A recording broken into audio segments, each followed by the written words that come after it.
I'm Joe Graydon. And I'm Terry Graydon. Welcome to this podcast of the People's Pharmacy. You can find previous podcasts and more information on a range of health topics at peoplespharmacy.com. 1 in 10 Americans has kidney problems. Most may not realize it. How would you know if your kidneys are starting to go? This is the People's Pharmacy with Terry and Joe Graydon.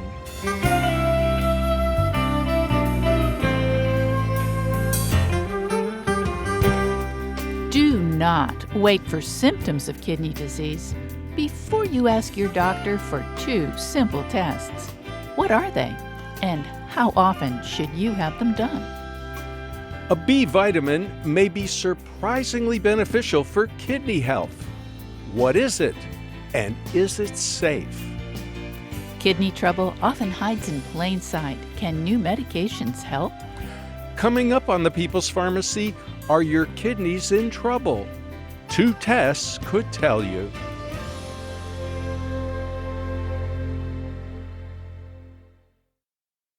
In the People's Pharmacy Health Headlines, more than half of adult Americans have high blood pressure. That represents over 100 million people. Hypertension increases the risk for heart disease, kidney disease, and strokes. There are dozens of medications that help control blood pressure. Doctors frequently favor drugs that inhibit the angiotensin-converting enzyme, known as ACE. Lisinopril is one of the most popular. At last count, more than 18 million Americans were taking it. A surprising number of people discontinue this kind of blood pressure medicine within the first year. Often, that's because the drug triggers an annoying cough that cannot be controlled with cough medicine. Researchers have now identified genetic variants associated with this adverse reaction. While a cough may seem a minor side effect, it can be extremely disruptive and make sleeping difficult. In addition, it may be linked to a life-threatening adverse reaction called angioedema. In this condition, the face, lips, and tongue may swell and interfere with breathing. The new genetic research could help physicians identify patients for whom ACE inhibitor therapy is not likely to be a good choice. Scientists have long suspected that people consuming ultra-processed food are at greater risk for hypertension. One group utilized the data on health and diet in the UK Biobank to figure out what components of ultra-processed food seem to be causing the most trouble. They collected dietary data from more than 100,000 participants without high blood pressure and followed them for over 10 years. During that time, about 7,600 developed hypertension. Those who consumed foods containing sugars like dextrose, fructose, erythritol, or xylitol, other sweeteners including azosulfame and aspartame, coloring agents, and flavors, were at increased risk for elevated blood pressure. It might be time to start reading food labels more carefully and leaving those with these ingredients on the shelf. Limiting sugar during the first 2 years of life may help protect the brain in old age. A study of more than 60,000 participants in the UK Biobank has revealed some fascinating observations about sugar exposure in early development. Because Britain rationed sugar from the Second World War until 1953, researchers have taken advantage of this natural experiment. They analyzed data for people exposed to sugar rationing in utero only, those exposed to sugar rationing up to 2 years of age, and those born after rationing stopped. They evaluated participants for depression, anxiety, Alzheimer's disease, and all-cause dementia. Those who experienced sugar rationing had a 46% reduced risk for Alzheimer's disease, 27% lower likelihood of all-cause dementia, and reductions in anxiety and depression. The authors suggest that early sugar restriction might benefit the brain, especially later in life. Could polyphenol extracts from plants like green tea or grapeseed counteract hair loss? A meta-analysis of 11 randomized controlled trials suggests this possibility. Altogether, the trials included nearly 750 adults with hair loss. In most of the studies, the polyphenol extract was compared to placebo, though in 2 of the studies the comparator was the approved hair loss drug minoxidil. The polyphenols increased hair density more than placebo in most of the trials. In the 2 comparing polyphenol extracts to minoxidil, there was no difference in hair growth between the 2 arms of the studies. We could be in for a mild flu season in the fall and winter. That's because Australia, which is currently experiencing its flu season, has only about half as many cases compared to 2025. That would certainly be welcome news if the trend continues. When it's summer in the U.S., it's winter and flu season in the southern hemisphere. This year, Australia's influenza vaccine has 3 strains instead of 4. Public health authorities dropped the BY Yamagata lineage because it's no longer a threat. And that's the health news from the People's Pharmacy this week.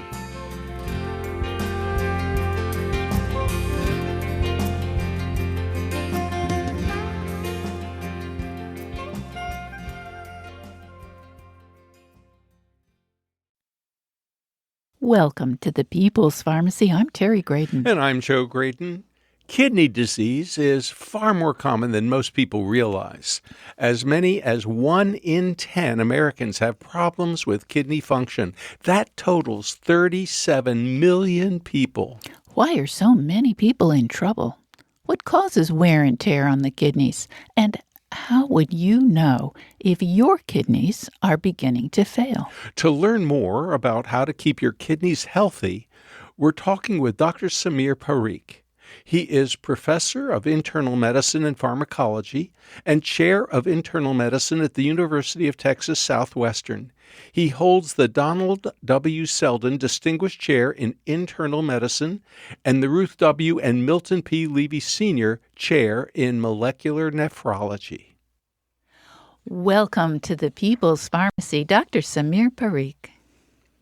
Listen, I am so delighted to be with you today. This is a topic of great importance to me. Well, it's of great importance to everyone, but they just may not realize how important it is. But we'd like to start with the basics. Dr. Parikh, if you can just give us a sense of the anatomy and physiology of the kidneys. Where are they, and what do they do, and why are they so important for our health? Well, I have to give you credit for using these terms anatomy and physiology up front. I feel like I'm back in the first day of medical school, and I'm delighted to take your patients on this journey. So we've got 2 kidneys. Most of us have 2 kidneys. They live in the back of the abdomen, the very closer to the back muscles, right under the rib cage, than they are closer to the front of the abdomen. So you can't really feel them from your abdomen, even if you try to push in.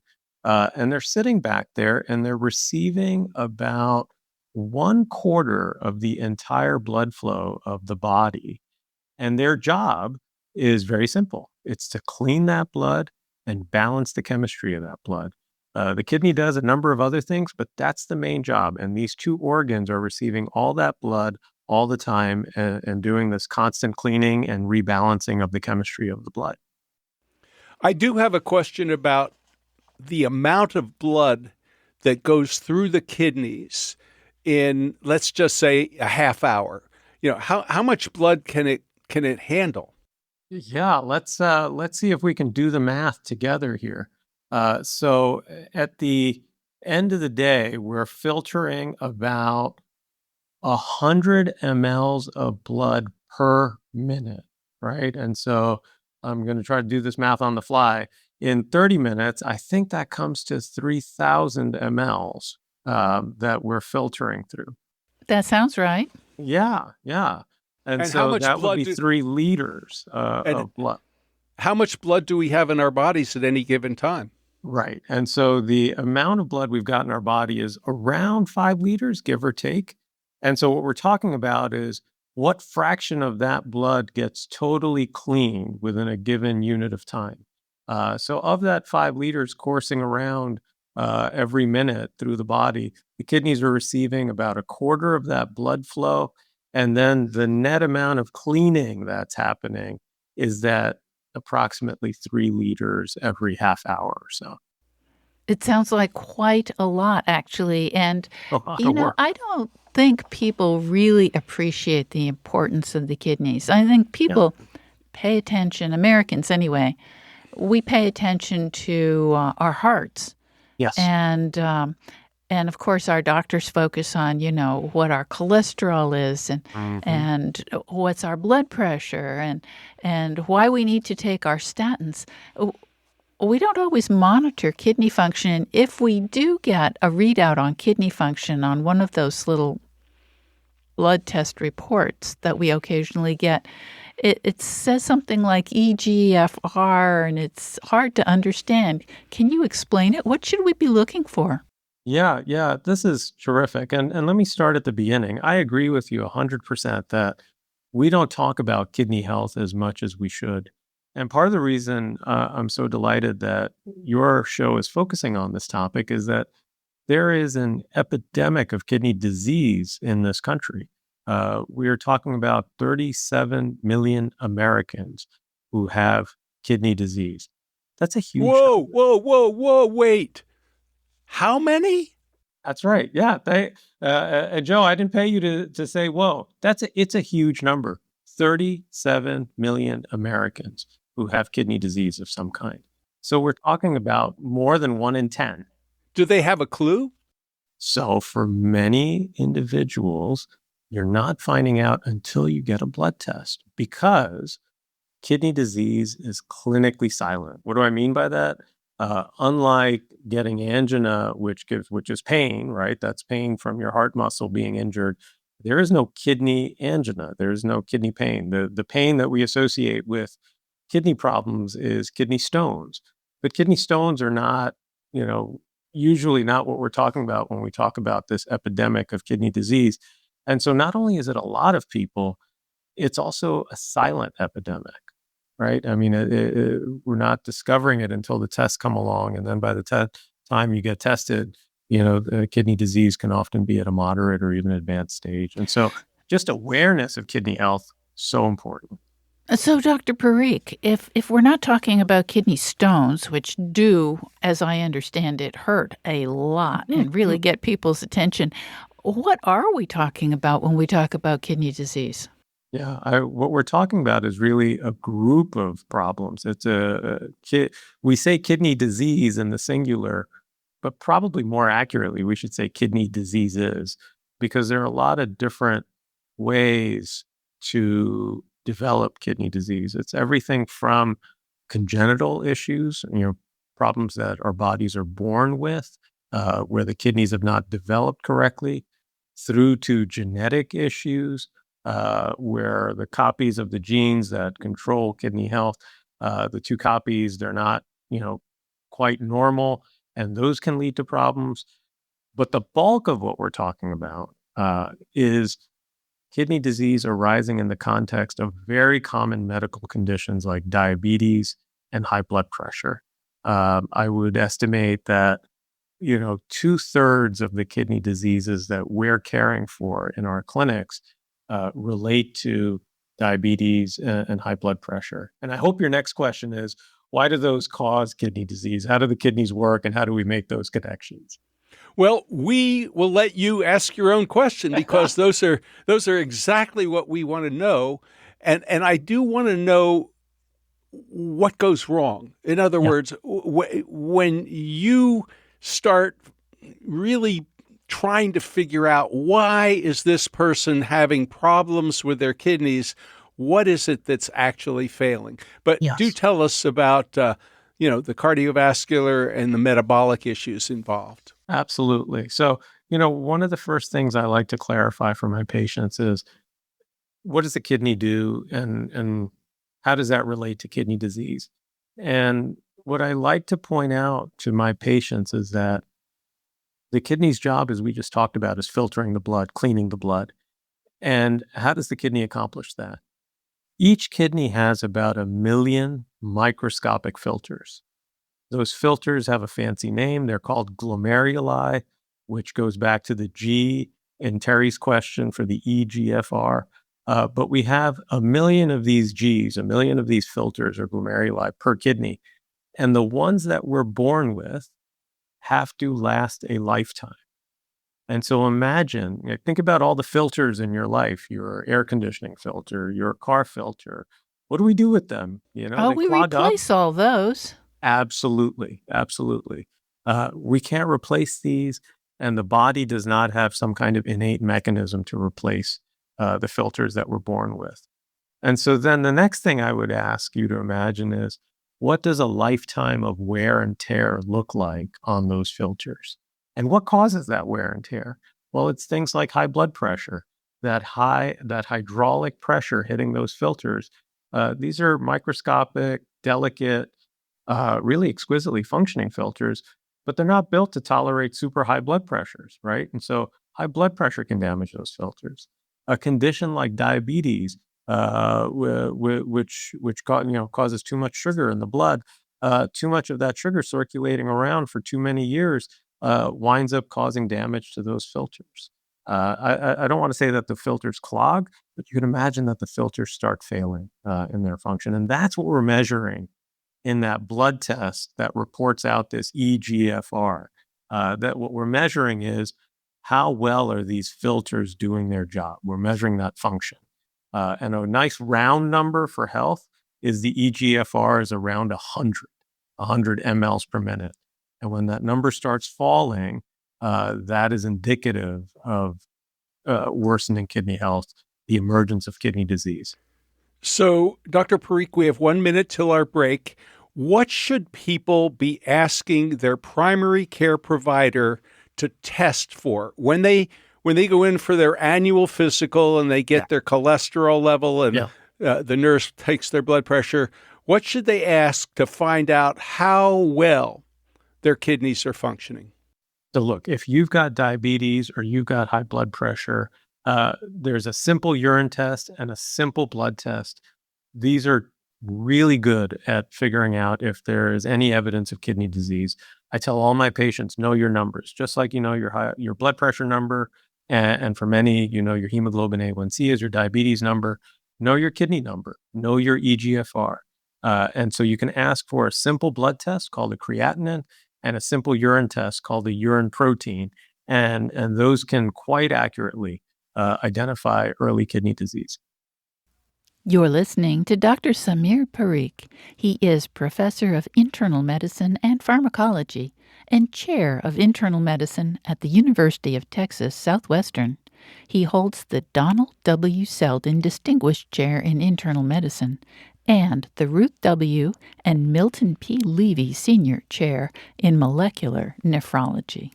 After the break, we'll find out what we can do every day to protect our kidneys. We've heard about the benefits of drinking water. How much do we need and why? Is it possible to drink too much water? We'll hear about some common medicines that can be hard on the kidneys, like ibuprofen or naproxen. How about acid-suppressing drugs like omeprazole? We'll also find out more about nicotinamide. What should you know about this B vitamin?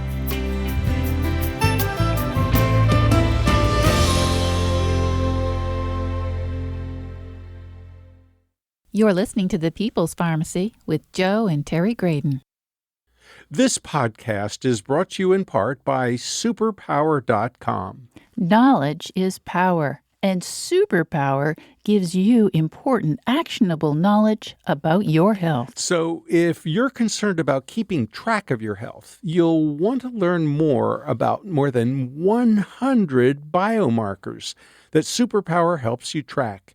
You could find out early when something isn't quite right. And even better, you can get advice on what to do to correct it. You can keep tabs on your metabolism and your hormones, as well as your vitamin and mineral levels, liver, thyroid, kidneys, and heart. 85% of Superpower members have uncovered early risk factors for disease. Instead of waiting to get sick and wondering why, now they have a chance to avoid that problem. Nearly half of Superpower members have slowed their speed of aging. Now that's worth looking into. The Superpower program helps you be proactive about your health, and the membership is HSA FSA eligible. Now you can go beyond your annual checkup and finally understand what's really happening inside your body. For a limited time, our listeners get $20 off to unlock their health membership. Head over to superpower.com and use code PPOD for $20 off your $199 Superpower membership. And after you sign up, they'll ask you how you heard about Superpower. Tell them PPOD sent you to support the show.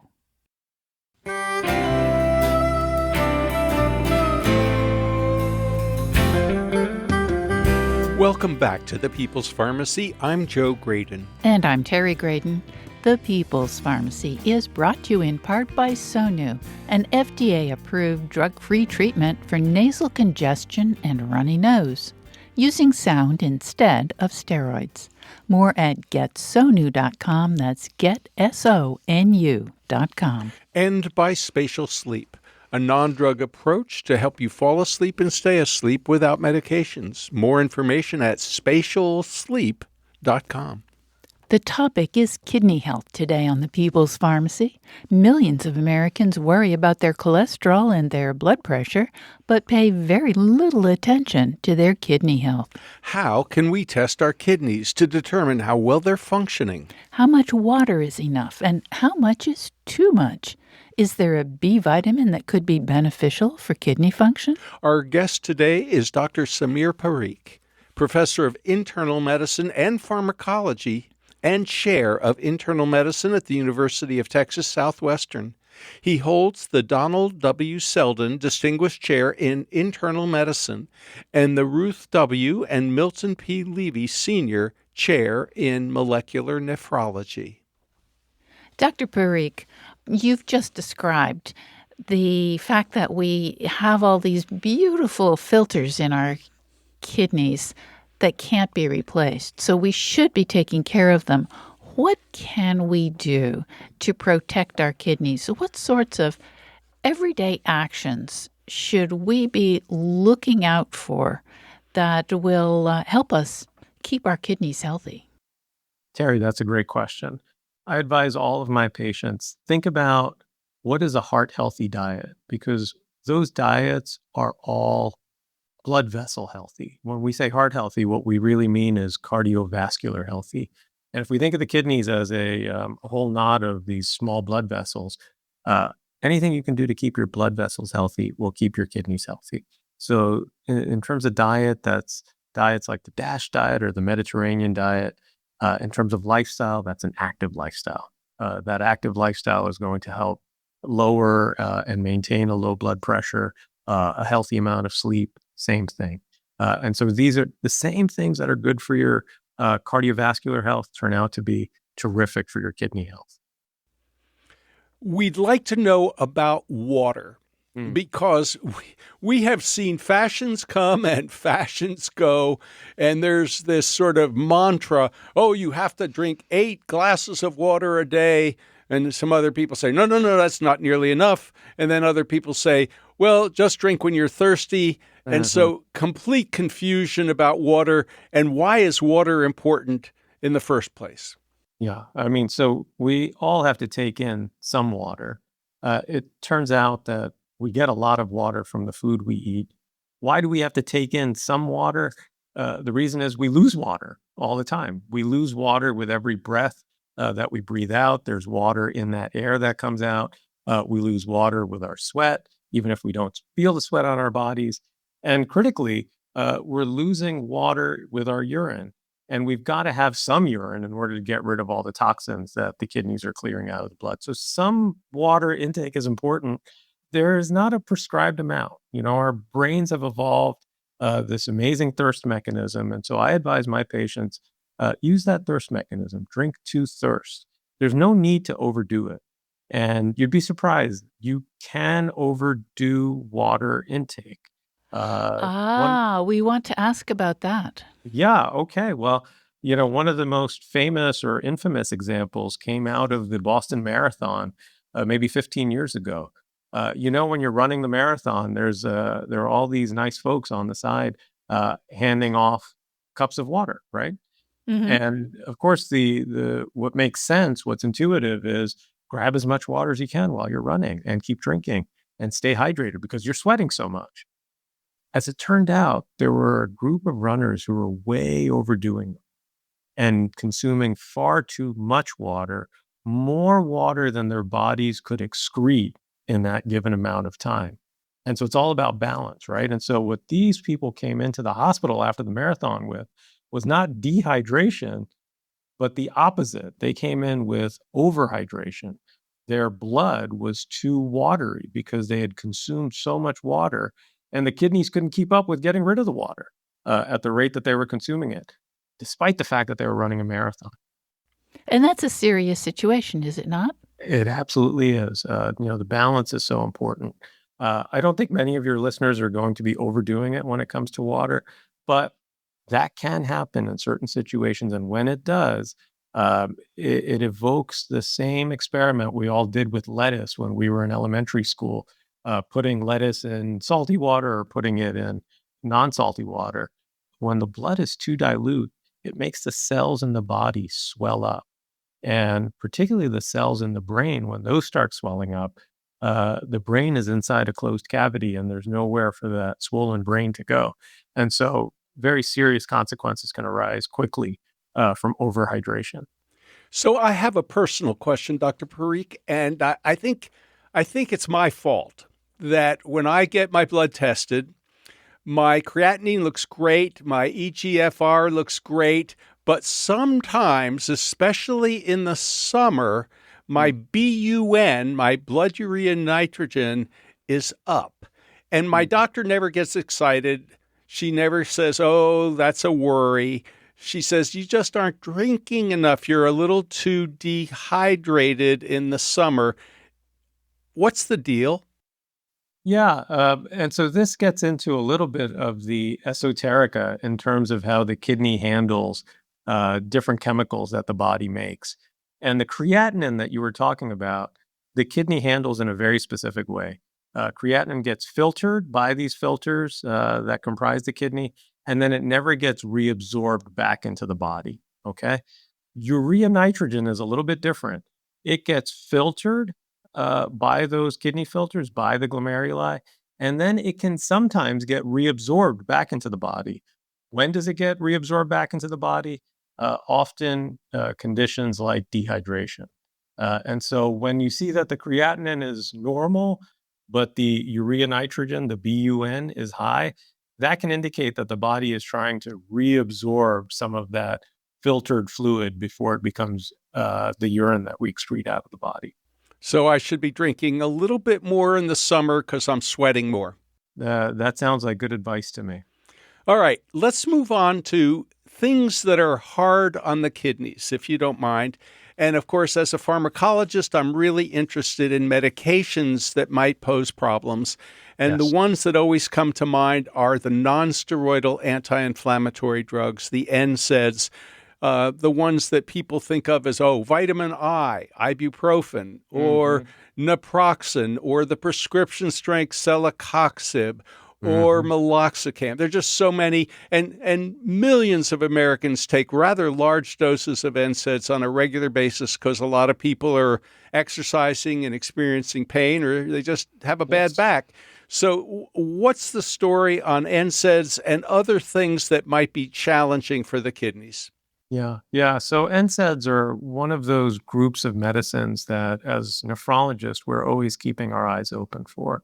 As you noted, millions of individuals are taking these medicines. They are over the counter. They're quite effective, right? They work. That's why there's so many different kinds of them. They work for different pain conditions.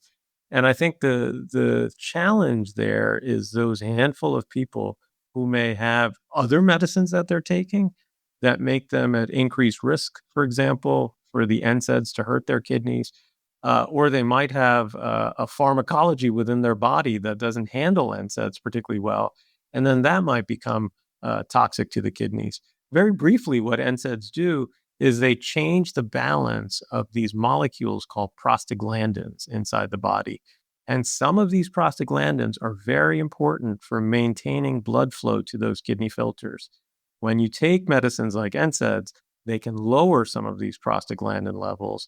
And in some individuals, those levels can fall so low that they wind up causing the kidneys not to get enough blood flow. And that can, of course, damage those filters. Here's an interesting story. We know a gentleman who is an avid runner. I mean, major runner.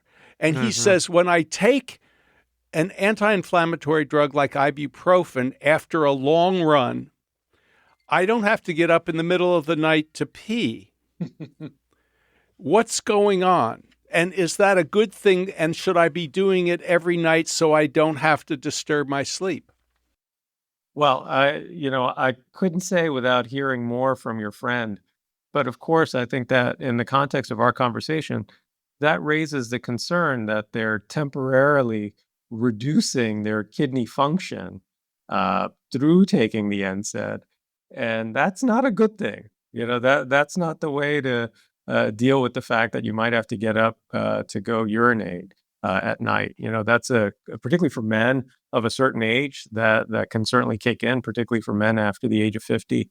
And most often that actually doesn't relate to the kidneys, that tendency to urinate at night or to feel like you have to urinate at night. That relates more to the prostate for a lot of older men. Dr. Parikh, you mentioned that NSAIDs are one of the groups of medicines that you kidney specialists worry about. Are there others that our listeners might recognize? Yeah, I think that especially with so many medicines available over the counter, it's just important to have awareness. And I'm sure your listeners do. NSAIDs, I would say, far and away are the biggest class for the reasons we talked about. So many people are taking them. They're effective. They take them for a long time. They are potent medicines that can affect the flow of blood to the kidneys. There are other medicines that are also available over the counter, also popular, that can cause different kinds of reactions that wind up affecting the kidneys. One that comes to mind are medicines called PPIs, proton pump inhibitors, or more commonly known as a kind of antacid medicine. These are, once again, over the counter, widely considered safe. That's why they're over the counter. But in some people, unusually, these PPI medicines can trigger a kind of allergic reaction. So a very different kind of injury to the kidney than NSAIDs, but that allergic reaction can also impair kidney function. And some of the brand names are like Prilosec and Nexium and Lansoprazole, generic name. So people should be aware of the potential that long-term high-dose use of these kinds of acid-suppressing drugs might be hard on the kidneys, and check in and make sure that their EGRF is okay and their creatinine levels are fine. I'd like to move on if we could, because I know there are lots of drugs and we are running out of time so quickly. What about toxins in the environment? We are surrounded by chemicals. Are there any environmental challenges that you worry about when it comes to kidney function? Historically, and maybe not so much in the American diet these days, but heavy metals. Heavy metals are present in the soil. Depending on the sourcing of where food crops are coming from, heavy metals can get into the body and they can get caught up in the kidney and over many years, slowly impair the function of the kidney. That's one class of toxins in the environment that I think about. There are probably others that, need more research. There's a lot of stuff going on in microplastics, for example. No definitive connection there yet to kidney health, but this is an area where a lot of research is taking place. How does the environment affect the kidney? We'd like to segue to a particular B vitamin that you have researched more than many other health professionals, and that is something called nicotinamide or niacin. And perhaps you could talk about both of these B vitamins and tell us about your research and why it's so intriguing. Well, I appreciate the compliment. What we've been trying to understand in our laboratory is, broadly speaking, why is it some people get into trouble under stress situations with their kidneys and other people don't? And one of the differences it looks like we may all have is what kind of nutrients we take in and how our body processes those nutrients. The nutrient you referred to, two different forms of vitamin B3, is absolutely essential for us. That's why it's called a vitamin. It's a vital amine. It's important for life. Um, it is the base that contributes to our body's ability to build this molecule called NAD. And NAD is involved in all sorts of chemistry throughout our body. But you can, and I think your audience can think about it as almost a catalyst for the engines within our cells. And those engines are called mitochondria. And we talked about this earlier. The kidneys are doing a lot of work to balance and clean the blood. And that work needs a lot of energy. And that energy is coming from these engines called mitochondria. And for the mitochondria to do their job, it requires sufficient amounts of NAD. And for there to be sufficient amounts of NAD, we've got to be getting it from our diets, and our bodies have to be processing it in normal ways. So the research draws a connection between the nutrients we consume and the way the metabolism in the body works to generate the energy for the kidney to do its job. So, what foods, for example, you said we can get some of this from our diet. What foods Yes. should we be looking at to consume to make sure we're getting enough niacin, enough nicotinamide? Do we get nicotinamide from the diet as well as Yes, niacin? absolutely, we do. It's a great question. As it turns out, a normal calorie diet, a diet that has legumes and enriched flours, for most of us provides enough of this nicotinamide or enough of this niacin for normal health. Pregnant women, for example, will take a multivitamin to supplement on top of that because their nutrient needs are higher for both the mother as well as the fetus. There's a historical epidemic that we no longer really encounter called pellagra, which was a big deal in the American South at the turn of the previous century.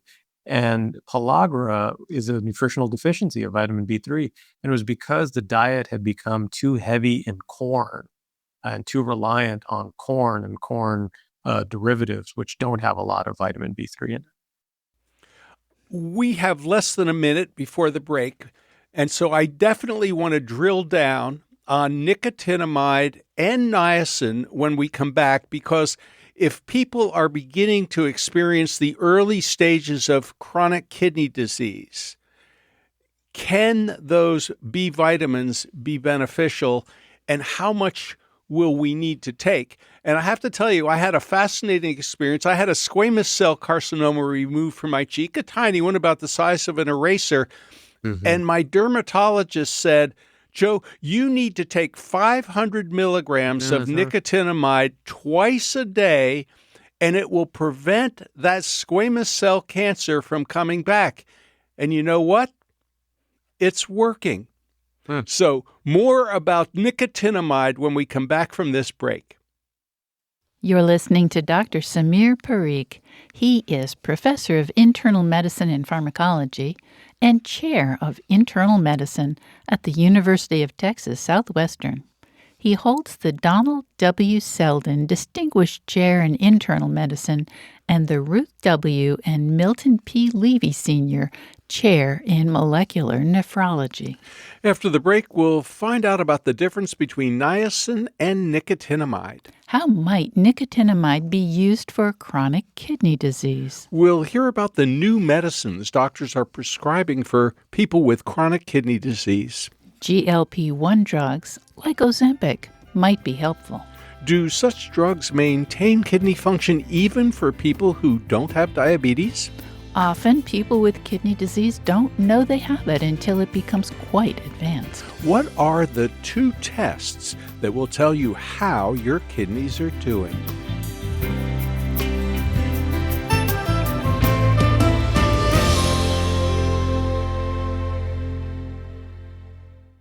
You're listening to The People's Pharmacy with Joe and Terry Graydon.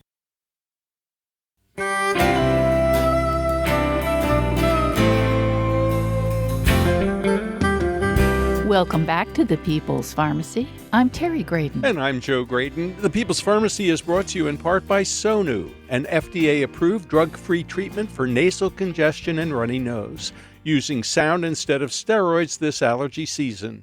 More at getsonu.com. That's getsonu.com. We're talking about kidney health today. How can you monitor how well your kidneys are functioning? Unlike blood pressure or cholesterol, most people don't know their kidney numbers, but we should. That's because kidney disease can sneak up on you. There are 2 tests that can reveal kidney health. Should you ask your primary care provider to order them the next time you go in for a checkup? Our guest is Dr. Samir Parikh. He is professor of internal medicine and pharmacology and chair of internal medicine at the University of Texas Southwestern. He holds the Donald W. Selden Distinguished Chair in Internal Medicine and the Ruth W. and Milton P. Levy Sr. Chair in Molecular Nephrology. Dr. Parikh, I wonder if you could just tell us what is the difference between niacin and nicotinamide, and what sorts of doses are we talking about? Yeah, so these are 2 different molecular forms of the same vitamin. It's called vitamin B3. And niacin is the acidic form, and nicotinamide is the basic form. And so that's a lot of chemistry. But they do the same thing in the sense that they are both precursors for the body building this NAD. Okay, that sounds good. And that's important to the kidneys because of their impact on the mitochondria. Right. What has your research shown with respect to chronic kidney disease? Right. So this is work that is being studied now, and we're using a lot of different model systems to understand how might B3 influence the function of mitochondria, which are these energy factories inside every cell. And then if we can make these energy factories work more efficiently, what might that mean for chronic kidney disease? The results we're generating so far look really promising. That if you can enhance mitochondrial function, that can have downstream benefits on kidney health. But those studies remain to be tested in a clinical setting. And I just want your audience to hear that loud and clear. That research is ongoing, and over the coming years, we should get more and more clarity about how nutrients like vitamin B3 could help impact kidney health. But in the meantime, there are many medicines that if you do happen to be diagnosed with kidney disease, many FDA-approved medicines that have dramatic effects on slowing down the course of kidney disease. Well, let's talk about them in a minute, but I am curious, do you have any dosage ranges that you've been testing? Yeah. So we've done some early testing in people through clinical trials, and the doses we've been testing are anywhere from 1 to 3 grams a day. That sounds like a lot, and it is a lot when it comes to the size of the vitamin pills, but it is not a lot for the body because these are what we call water-soluble vitamins. Now, are you referring to nicotinamide or niacin? Either of those, but we've tested nicotinamide, and we think that nicotinamide might be the slightly safer form of vitamin B3. Safer in what respect? Yeah, niacin in rare instances can trigger inflammation in the liver, and nicotinamide, its cousin, really does not. And so we think that nicotinamide is the safer of those 2 versions of vitamin B3, and that's been tested. The safety has been tested in tens of thousands of patients, very dense literature that you can find regarding its safety. So we've evaluated nicotinamide at doses of anywhere from 1 to 3 grams per day. Now, if I recall correctly, one of these vitamins can be used to lower cholesterol, but it causes flushing. Yes, that's the niacin. That's the acidic form. And, it can cause flushing because it affects the balance of some of these prostaglandin molecules, we think. And it can, in some cases, cause liver inflammation. But it is, I would say, it's maybe a 3rd or 4th line anti-cholesterol medicine. We have outstanding cholesterol medicines, and I don't think niacin is used that popularly these days. 20 years ago, a different story. Hmm. Yeah, if we were to dial back 20, 25, 30 years pre-statins, Hmm. doctors prescribed a lot of niacin That's right. to boost HDL cholesterol and lower LDL cholesterol. So now we should talk about some of the medications that Dr. Parikh and his colleagues prescribe to people with chronic kidney And disease. we have seen commercials on television that are promoting these medications, many of which were approved for other purposes initially, like diabetes. Right, right. Yeah, and the fact that we're seeing commercials during football games and soccer matches and whatnot just tells you how uh, potent these medicines are and what kind of effects they're having. And so I think those two of the classes of medicines you may be alluding to approved for diabetes and related indications are one class called SGLT2 inhibitors, sodium glucose co-transporter inhibitors, and the other one GLP-1 receptor agonists. Both Now, of these when medicines. you say GLP-1, everybody perks up their ears because all of a sudden it's like, oh yeah, that's the one for weight That's the loss, like Right, Ozempic. that's the one Wegovy. for everything, it seems like. Yeah. Yeah. Yeah. So, What does it do for your kidneys? yes, Yeah. tell us. Yeah, I think so. Both of these medicines, SGLT2 inhibitors and more recently GLP-1s, they're both anti-diabetic medicines, right? They do lower blood glucose. And for reasons we don't completely understand, they have different and additive protective effects on kidney function. For individuals who have chronic kidney disease, the name of the game is preserving the filtering function that that you still have left. And these two medicines, in combination with a couple of others, can stop the loss of that filtering function almost dead in its tracks. And And is that so with or preserving kidney function. whether or not you have diabetes? It seems to be the case, yeah. You know, the research came out of studying diabetes in large clinical trials. But then, as investigators were observing this kidney protective effect for both classes of medicines, they began testing them in non diabetic forms of kidney disease. And for many of those, the benefit persists. Now, I'd like to ask you when you prescribe them and at what stage, because it's my understanding that kidney doctors such as yourself stage chronic kidney disease 1, 2, 3, 4. When do you start introducing drugs like Ozempic or Jardiance, which I believe is one of the other ones? That's right. So, we would like to be able to start as early as possible. The clinical trial data indicates that for individuals with moderate chronic kidney disease, and so that would be stage 3, 3 out of 5, that's a good time to start. I think what you're going to find is that more research will come out testing the hypothesis of whether starting even earlier can be more beneficial, can add years to the health of the kidney. But for now, we're starting in and around stage 3, moderate chronic kidney disease. But I wouldn't be surprised, just like you're seeing in the diabetes arena, where we now talk about pre-diabetes, there are a lot of investigators interested in it wouldn't be called pre-chronic kidney disease, but it would be very early chronic kidney disease, like stage 2 chronic kidney disease.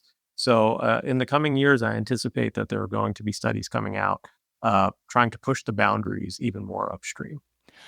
And Dr. Parikh, as we began our conversation, we talked about the fact that a lot of people with kidney disease don't know that they Yes. have kidney disease until it becomes pretty advanced, at which point they may freak out because they're going to think dialysis, Right. transplant. I mean, these are really important interventions, but they're sort of like almost last resort. What can you tell us about, um, first of all, a dialysis, and second of all, what the future might be? Yeah. Yeah. I'm so glad that you asked. And this emphasizes a point we talked about earlier, which is it's so important that if you have any risk factors, high blood pressure, diabetes, even overweight, that you get that simple urine test and that simple blood test, because the earlier we can catch the kidney disease, the more we can do for it in terms of the medicines we just talked about, but other kinds as well and other interventions. Now, before we go any further, Yeah. because we have people who have just tuned in, they want to Yes. know, well, what were those two tests Dr. Parikh just mentioned? So Yes. remind us. Yes. A simple blood test called creatinine, which will measure something called the EGFR, how well the kidneys are filtering, and a simple urine test called the urine protein, which will measure how leaky those filters are, how damaged those filters might be. Very simple test, very inexpensive, very accurate. And if somebody is diagnosed at stage 3 or higher, what should they be doing? And in particular, tell us a bit about dialysis. Yeah.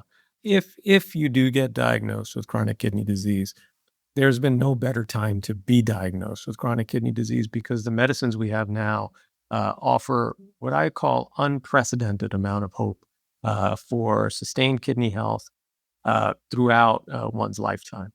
Now, if that kidney disease does progress, we are looking at an advanced kidney disease. We have the options to replace kidney function, right? So loss of kidney function is not a death sentence, and we have two options to replace kidney function. One is to replace it outside of the body, which is dialysis, and the other one is to replace kidney function with a kidney transplant. And so I think that's also a message of hope that loss of kidney function is not loss of life. Dialysis is actually quite common in this country. We have, you know, probably around 500,000 individuals receiving some kind of dialysis. And every year we have tens of thousands of individuals undergoing kidney transplantation. And so, again, very common dialysis and transplantation are. What does your crystal ball hold for the future? What can you imagine 10, 15, 20 years from now? Yeah. So when I started learning about nephrology, that's what we call our field in medicine, nephrology, the study of kidney health. Uh, we were focused on a couple of medicines that we could utilize to help slow down the course of kidney disease. Just over my career, we've added three new classes of medicines that now offer a kind of multi medicine approach to almost stop chronic kidney disease in its tracks. And that's what I mean by the unprecedented hope. That's in 20 years that's changed. And so if you look in the crystal ball or hit the fast forward button, what do the next 10 years look like? It's my hope that we get from slowing chronic kidney disease to stopping chronic kidney disease in its tracks. And then we also get to remissions and cures. So winding the clock backwards towards normal kidney health. And we can't do that now yet. Not yet. Not yet. We don't have today a medicine that turns back the clock, that restores normal healthy filters, that restores kidney health. I think that research is coming. And I'm really excited that in the rest of my lifetime as a nephrologist, I'll be able to see some of those cures, see some of those remissions take place. I am curious about other, shall we say, non pharmaceutical approaches to maintaining kidney health. And I'd like to drill down a little bit further on nutritional support. You have talked a little bit about the research that you're involved with regarding nicotinamide and niacin. What about coenzyme Q10? More and more cardiologists are prescribing CoQ10 to enhance mitochondrial function in their patients getting statins. It's a very different situation for the kidneys, but is CoQ10 at all helpful for the mitochondria involved in kidney function?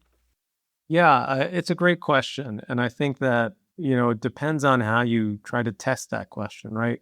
If you look just in a test tube and you have some mitochondria there and you add CoQ10, you can definitely measure an improvement in mitochondrial function. The question becomes, does that translate all the way up to people? And the gold standard of evidence that we rely on when it comes to safety and efficacy in people are the clinical trials. And so to date, there is no clinical trial I can point to that says definitively CoQ10 offers, better efficacy with acceptable safety profile to enhance kidney health. I'm not aware of any such data in the cardiology arena either. But I do also recognize as a patient, you want to think about, well, what can I do for myself beyond a heart healthy diet, beyond exercise? Is there something more I can do for myself? And so I think this continues to be a very active area of research because there is that recognition. Well, what can I do beyond diet and exercise? What's the story on sodium bicarbonate, baking soda? What role does that have in kidney function? Yeah, yeah. And so, as kidney function worsens and gets to this advanced stage, one of the imbalances that arise in the blood is that the blood becomes too acidic. And so there was a very natural idea, well, if you have too much acid in your blood, can you sort of balance that away, just like a high school chemistry experiment by taking in a base? In this case, it would be sodium bicarbonate. And so, we prescribe it, prescribe a teaspoon of baking soda to try to rebalance that chemistry.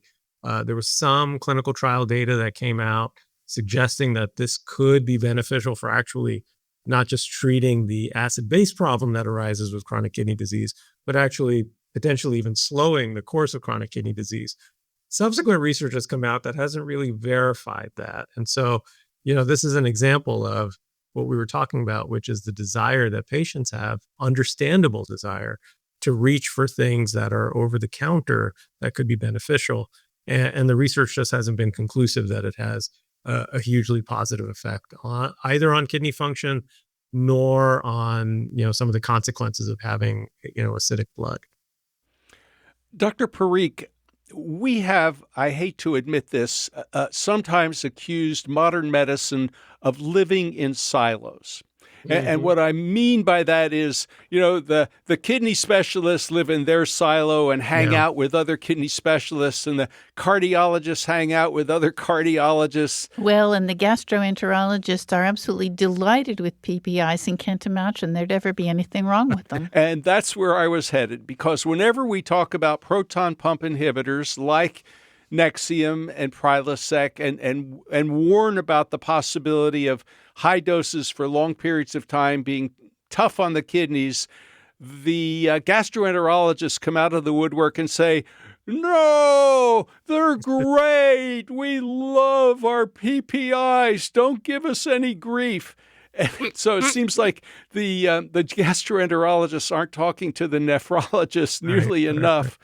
Um, what are your thoughts about this potential problem? Because if a gastroenterologist has been prescribing a Yes. PPI in high doses for long periods of time, and somebody develops chronic kidney disease, they go to see you. They don't Right. necessarily mention to their gastroenterologist, oh, by the way, Right. that omeprazole that I've been taking for the last 10 years might have caused me some harm. Right. Right. And so, I think that we've historically had this problem of fragmentation, right? As you mentioned, the specialists don't talk to each other. My wife is a gastroenterologist, and we barely talk to each other. No, I'm joking. Uh, but, I think that we're at a moment where, as I look over how we're as a healthcare system in this country trying to provide care, people are coming together. I work hand in hand with cardiologists, for example, with endocrinologists, and together we're interested in how, medicines like the SGLT2 inhibitors, medicines like the GLP-1s seem to work for each of our organs, or each of the conditions we treat. It works for heart failure, works for chronic kidney disease, works for diabetes. Let's come together and figure out which patients and how to implement these in a rapid and, make them highly accessible. So I do think actually the science is compelling us to come together in new ways. And we should have always come together. But I guess I would say better late than never. So I think that there are some emerging opportunities in this kidney cardiometabolic arena, and collaborations as well in other fields. Rheumatic diseases or autoimmune diseases are another one where they touch multiple different traditional specialties that have been siloed. But with the medicines coming out that are so potent, so transformative, we are by force having to come together to figure out the best ways to use them. And I think that's a fabulous development for patients, because we all really should be collaborating and should be centering the patient. Dr. Parikh, I have one last question, which is, I'm sorry to say, very esoteric and affects, I'm afraid, far too few people, because I know that people who are waiting for a kidney transplant often have to wait much too long. If someone is considering donating a kidney, whether it's because there's a person in their family, there's somebody within their friend group that needs a kidney, what are the considerations that a potential donor might want to make?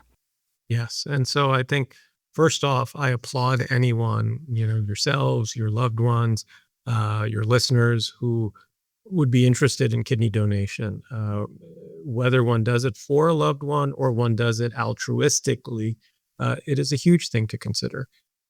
Now, it turns out that we have learned a lot about kidney donation since the first living kidney donor transplant happened back in the 1950s. More than 70 years have transpired since then. And among the things we've learned is figuring out which potential donors really would be considered eligible donors from a medical standpoint. We figured out how to do the testing around how much kidney function they can expect to have left over after they donate. We have a lot of data from decades of study to understand what might the future risks look like after kidney donation. And so I think donors can get a very detailed workup and walk out of that evaluation with an understanding of what their future risks would look like. And they're quite low. The only people who wind up donating are people who are super healthy. And when you're super healthy, it turns out you don't need two kidneys to have a long, healthy lifespan. We have just a minute left. If you were to summarize the key elements to reduce a risk for developing chronic kidney disease, which is something that every single one of our listeners would like to do, again, what would be your top 5 recommendations? I think I can do better than top 5. I can go top 3. Okay. Number 1, know your numbers. I think patients who come in knowing their numbers are self-advocates and they're interested in their health. And so if you can become an advocate for your own health, that is probably the biggest thing. I think even more important than numbers 2 and 3 in my book, which are a heart healthy diet, or what I would call a sort of vascular healthy diet, like the DASH diet, like a Mediterranean diet, and then an active lifestyle along with good sleep that keeps your blood pressure in a normal range. So 3 things: know your numbers, heart healthy diet, and an active lifestyle. And the numbers that you should know? Serum creatinine, which is the blood test for your kidneys, urine protein, which measures if those filters are leaky. And I would add to that, know your blood pressure. And if you have any risk factors, know your hemoglobin A1C, which is your diabetes number. Dr. Samir Parikh, thank you so much for talking with us on the People's Pharmacy today. Thank you so much for having me on. This has been a blast. You've been listening to Dr. Samir Parikh, Professor of Internal Medicine and Pharmacology and Chair of Internal Medicine at the University of Texas Southwestern. He holds the Donald W. Selden Distinguished Chair in Internal Medicine and the Ruth W. and Milton P. Levy Senior Chair in Molecular Nephrology. Lynn Siegel produced today's show. Al Wodarski engineered. Dave Graydon edits our interviews. B.J. Liederman composed our theme music. This show is a co-production of North Carolina Public Radio, WUNC, with the People's Pharmacy. Today's show is number 1482. You can find it online at peoplespharmacy.com. That's where you can share your comments about this episode. You can also reach us through email, radio@peoplespharmacy.com.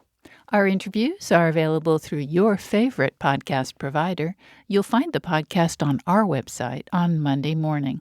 This week's podcast has additional information on whether sodium bicarbonate, that's baking soda, can be helpful in kidney disease. We also discuss the consequences of silos in medicine, such as gastroenterologists not talking with kidney doctors about PPIs. And what should a potential kidney donor consider? At peoplespharmacy.com, you could sign up for our free online newsletter to get the latest news about important health stories. When you subscribe, you also have regular access to information about our weekly podcast. If you enjoy the People's Pharmacy podcast, we would be very grateful if you'd write a review of the People's Pharmacy and post it to the podcast platform you prefer. If you find our topics thought-provoking, please share them with your friends and family. In Durham, North Carolina, I'm Joe Graydon. And I'm Terry Graydon. Thank you for listening. Please join us again next week.